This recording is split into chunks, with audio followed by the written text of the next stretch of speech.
The clock is ticking, and Detroit isn't hearing the alarm. Right now, as you sit there, a specialized roll-on, roll-off cargo ship named the BYD Explorer No. 1 is traversing the Atlantic. It is not carrying cheap electronics or plastic toys. It is carrying the extinction event for the legacy automotive industry. In the fourth quarter of 2023, a battery company from Shenzhen did the unthinkable. They outsold Tesla in pure electric vehicles. But that headline, the one you saw on CNBC or Bloomberg, that was just the surface tremor.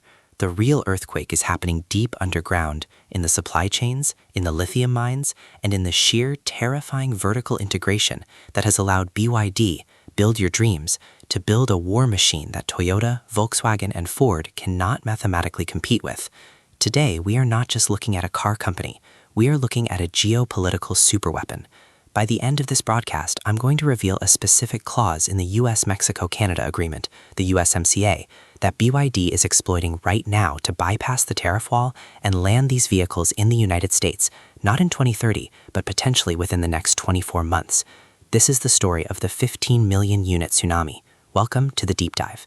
To understand the magnitude of this threat, we have to go back to a meeting that happened in 2008, a meeting that Charlie Munger, the late great partner of Warren Buffett, described as encountering a man who was Thomas Edison and Jack Welch combined. That man was Wang Chuanfu. He didn't start with cars, he started with batteries, and this is the critical distinction that the American market fails to grasp. General Motors is a car company trying to learn how to make batteries. BYD is a battery company that learned how to make cars. That inversion of competency is the difference between life and death in the 21st century. In 1995, Wang Chuanfu started BYD to compete with Japanese battery imports. He couldn't afford robotic arms, so he hired human labor and broke down the manufacturing process into hundreds of tiny steps. This was the genesis of their philosophy, total control. While Ford relies on Tier 1 suppliers like Bosch or Magna for critical components, handing over their margins to third parties, BYD makes everything, and I mean everything. They manufacture their own semiconductor chips, they manufacture their own dashboards, they manufacture the lights, the seatbelts, and most importantly, the battery cells. Let's talk about the Blade battery. This is the technological wedge that cracked the global market. For years, the industry standard, driven by Tesla, was NCM, nickel, cobalt, manganese. High energy density, great range, but volatile and expensive. Cobalt is a conflict mineral. The supply chain is a nightmare. BYD went a different direction. They bet the farm on LFP, lithium iron phosphate. The industry laughed. LFP was considered heavy and low energy. It was golf cart technology. But Wang Chuanfu knew something the others didn't. He knew that if you could change the structure of the pack, you could overcome the chemistry's limitations. They engineered the Blade battery, long, thin cells that act as structural beams for the car itself. They eliminated the modules, increasing space utilization by 50%. The result? A battery that is cheaper, requires zero cobalt, and is virtually impossible to catch fire. You can drive a nail through it. You can crush it. You can heat it to 300 degrees Celsius. It does not explode. This single innovation allowed BYD to slash costs to a level that Western automakers view as dumping. But it's not dumping, it's engineering efficiency. Now look at the economics. A detailed teardown by UBS analysts revealed a terrifying reality. The BYD Seal, the car you are seeing on screen, has a production cost advantage of 15% over the Tesla Model 3 made in Shanghai. That is significant. But against a Volkswagen ID.3 built in Europe, the cost advantage is 35%. That is not a margin gap. That is an unbridgeable canyon. In the automotive world, a 5% cost advantage is considered a massive victory. 35% is a monopoly. How do they do it? It goes back to the mines. BYD has secured lithium rights across South America and Africa. They are not waiting for spot prices on the global market. They are setting the price. While GM is signing tentative joint ventures to maybe build a battery plant in 3 years, BYD is launching a new model every 6 months. The speed of iteration is blinding. In the time it takes a traditional OEM to update a headlight design, BYD has facelifted an entire lineup. Let's look at the Seagull.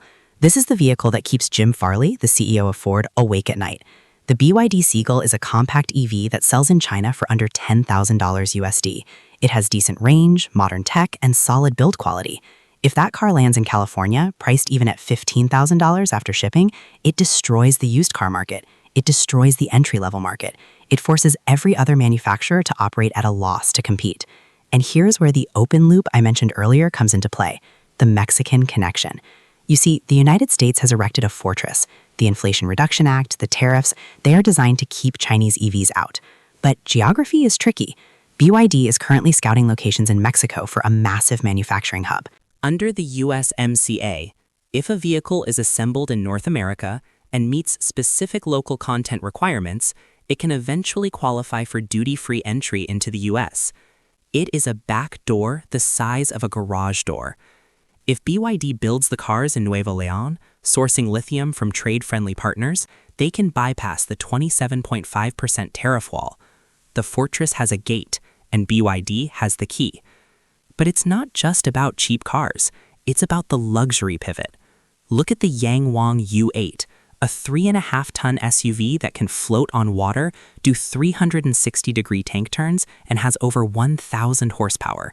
It costs over $150,000. Why does this matter?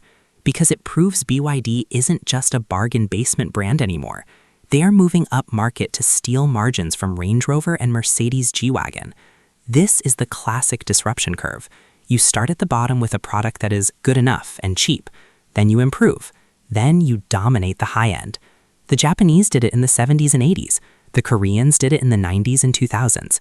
The Chinese are doing it now, but at 5 times the speed. Let's pivot to the financials, because the numbers tell the true story of the Conquest. In 2023, BYD's net profit soared. While Tesla's margins were compressing due to price cuts that they initiated to try and hurt BYD, BYD's margins remained resilient. Why? Because when you own the supply chain, you absorb the shocks. When lithium prices spiked, Tesla and Ford felt the pain. BYD, owning the upstream supply, insulated themselves. Furthermore, BYD's hybrid strategy is the silent killer. While the US and Europe argued over EV-only mandates, BYD flooded the market with their DMI, dual-mode, plug-in hybrids. These cars offer 1,000 kilometers of range, acting as a bridge for consumers with range anxiety. This pragmatic approach allowed them to capture the massive middle market that isn't ready for full electrification. They didn't let ideology get in the way of sales volume. We need to discuss the geopolitical response. The European Union has launched an anti-subsidy probe. They claim BYD and others are receiving unfair state support. And let's be honest, the Chinese government has poured billions into the sector over the last 2 decades. Subsidies, tax breaks, land grants. But here is the uncomfortable truth. The subsidies accelerated the growth, but they are not the reason the cars are good. The cars are good because the engineering is relentless. You cannot subsidy your way to a blade battery. You cannot subsidy your way to the e-Platform 3.0. If the West dismisses this solely as government cheating, they will lose. They are facing a competitor that is technologically superior in the specific domain of electrification. Let's go deeper into the engineering of the e-Platform 3.0. This is the skateboard architecture underpinning the seal. It integrates the battery into the chassis, lowering the center of gravity and increasing torsional rigidity to levels comparable to luxury sports cars. It utilizes an 8-in-1 electric powertrain system. The motor, the controller, the transmission, the converter, the onboard charger, the DC-DC converter, the high-voltage distribution box, and the battery management system are all integrated into one unit. This reduces weight, reduces harness complexity, and increases efficiency to 89%. Most competitors are running 3-in-1 systems. BYD is generations ahead in integration density. This is why they can sell a car for $25,000 that feels like it costs $50,000. And what about the software? This was historically the weak point for Chinese auto. Not anymore. BYD has partnered with NVIDIA for their Drive Thor computers. They are aggressive on autonomous driving. But more importantly, their infotainment creates a digital ecosystem that rivals the smartphone experience.